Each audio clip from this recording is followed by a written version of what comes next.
థాయిలాండ్కు చెందిన 37 ఏళ్ల మహిళ దువాంగ్ దువాన్ కెట్సారో వివాహం ప్రపంచ దృష్టిని ఆకర్షించింది. కన్నుల పండుగగా జరిగిందనుకో లేక అట్టహాసంగా జరిగినందుకో కాదు, పెళ్లి జరిగిన తీరు విచిత్రంగా ఉండటమే అందుకు కారణం. కెట్సారో ఇటీవల జరిగిన వేడుకలో ఆస్ట్రియాకు చెందిన ఇద్దరు వ్యక్తులను మనువాడింది. వీరిద్దరితో ఏళ్లుగా కొనసాగిస్తున్న బంధం నిజాయితీ, పరస్పర అంగీకారమే మూలము అని ఆమె అంటుంది.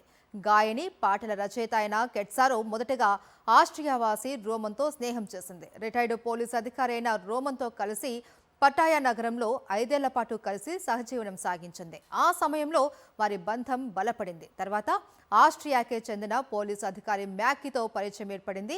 అతడికి దగ్గరైంది. వీరి ముగ్గురి మధ్య బంధం క్రమంగా ఒక అసాధారణ భాగస్వామ్యంగా రూపాంతరం చెందింది. ముగ్గురు కలిసి కూర్చొని భవిష్యత్తులో కలిసి ఎలా ఉండాలి అనే విషయంపై చర్చించుకొని వివాహం చేసుకున్నారు.